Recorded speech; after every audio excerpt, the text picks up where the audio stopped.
just books that I've been given for my birthday or Christmas. Yeah, so I hope you enjoy.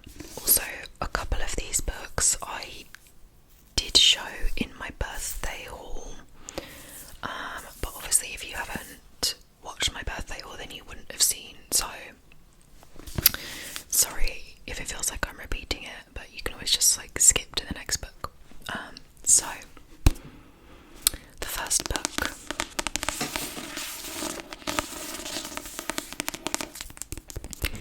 is Daisy Jones and the Six.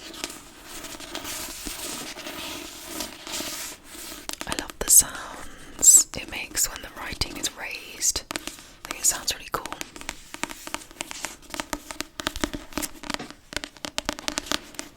Also, sorry if you can hear my chair, it keeps creaking and it's so annoying. Just like that. So, I know that this book has been around for so long, and I remember around the time where everyone was reading it, everyone was talking about it. So yeah, I've wanted to read this for a while. I feel like so many people love this book. It's really highly rated. I think there is a TV series of it as well, actually, so if I like it, I might read it and then watch the series. So it says, everybody knows Daisy Jones and the Six. Their sound defined an era. Their albums were on every turntable.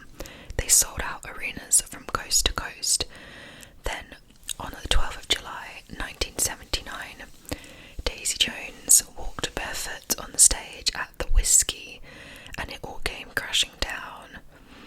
Everyone was there. Everyone remembers it differently. Nobody knew why they split. Until now. And this is by Taylor Jenkins Reid. I'm really excited to read this. I've read, I think, maybe like 2 other books by her, and I liked both of them. So I feel like I'm gonna like this.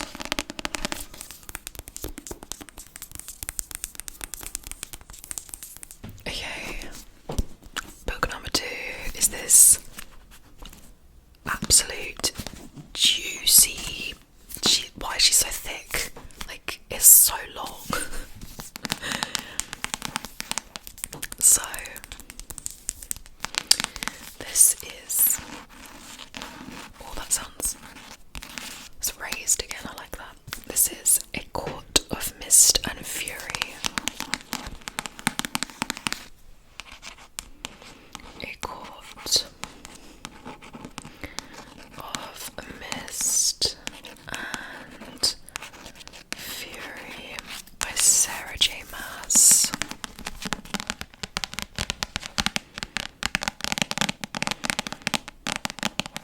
Okay, so I read the first book. What is it called?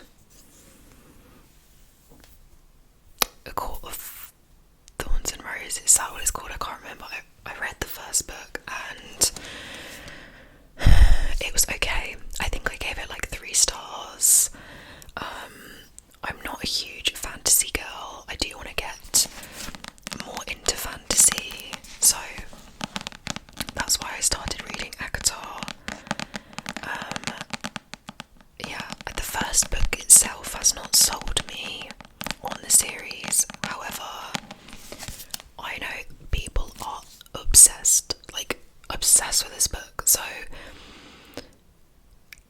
I feel like I need to read it. I feel like, okay, the first one hasn't sold me, but this is meant to be the best one, so surely this one will be the one that sells me. I don't know. I'm kind of scared because, as I said, like, everyone is obsessed with this book, and that kind of makes me feel like I'm not going to be obsessed with it. Do you know what I mean?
as necessary.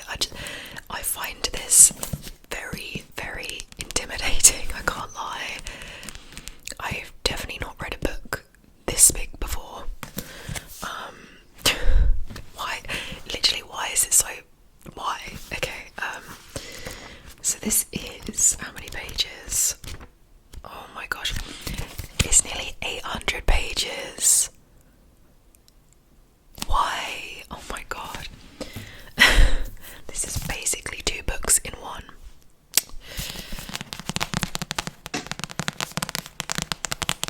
So,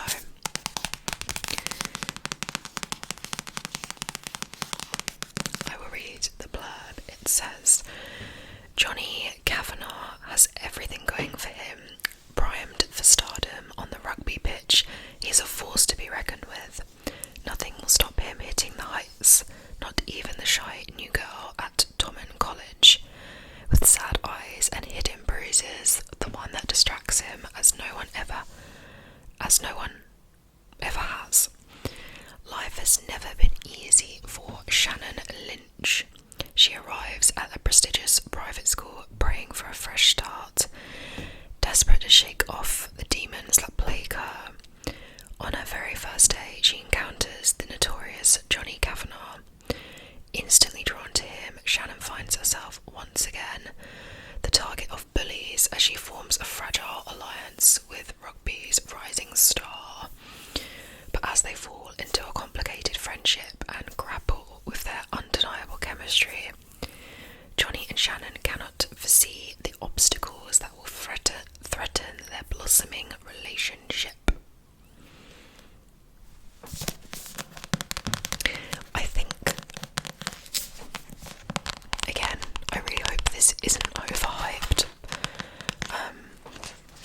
I've seen people say like this makes them like cry.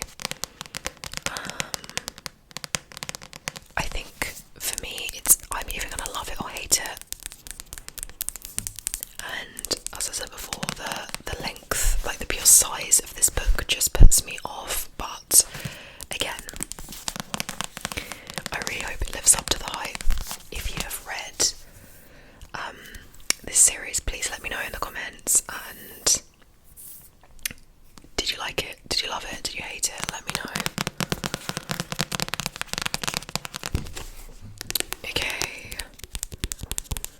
we have got a trusty Frida McFadden book, which reminds me her new book is out now, which I need to order. I think it's called The Crash. This feels so skinny compared to that last book. I mean,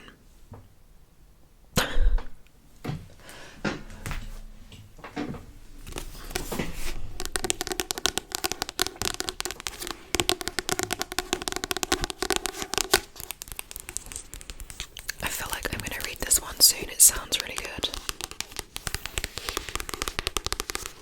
And this is called Ward D. Ward D.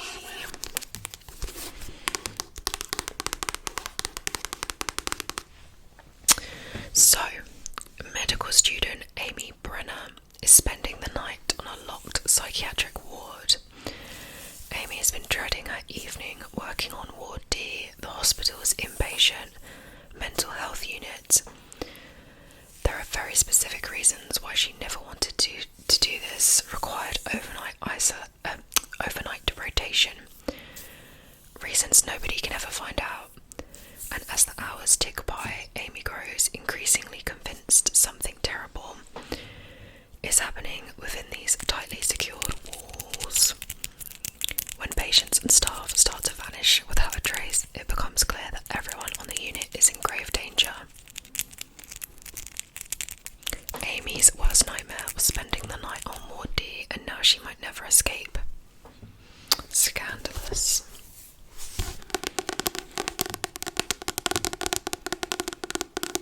This sounds good.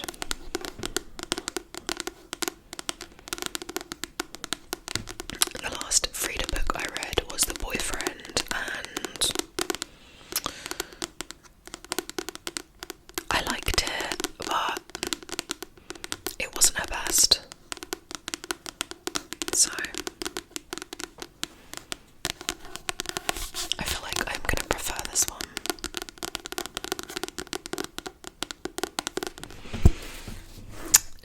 next.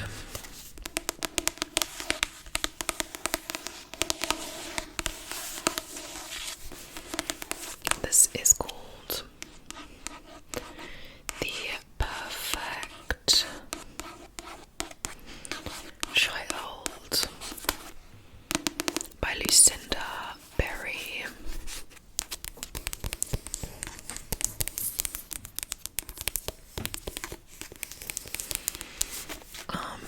If you have seen my latest reading wrap up, I read my first Lucinda Berry book, and it was called Saving Noah.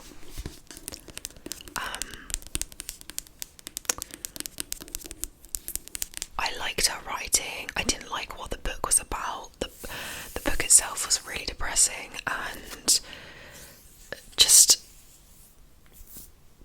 I went in blind with that book, and the subject of the book was just like, whoa.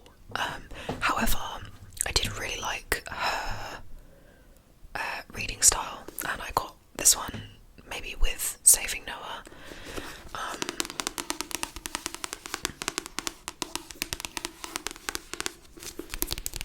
I think she is like a child psychologist or something, and I think that's why a lot of her books are about children, which I did not realise. So hopefully this one isn't as intense, but we'll see. Again, I haven't read the blurb, so it says Christopher and Hannah are a happily married surgeon and nurse with picture-perfect lives.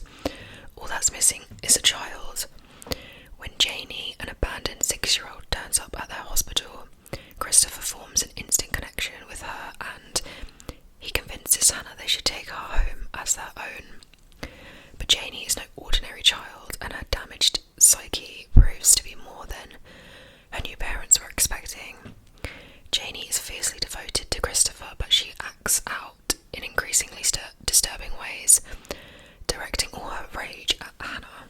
Unable to bond with Janie, Hannah is drowning under the pressure, and Christopher refuses to see Janie's true nature. There's a little bit more, but okay, we'll see. We shall see.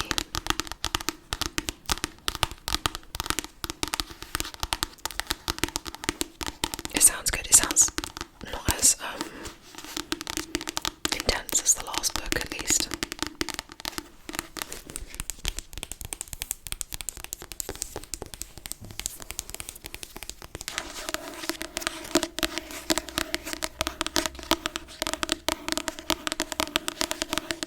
Final book is, ignore the ring light, that's annoying, is the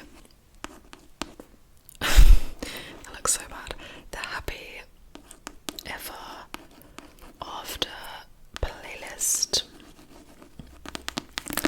by Abby Jimenez.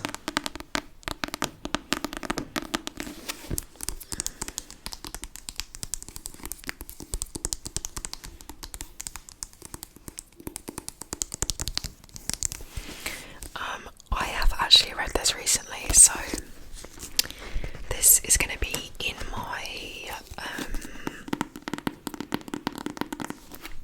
next reading wrap up. So I don't really want to speak about it too much because I don't want to speak about it twice. So I'm probably not.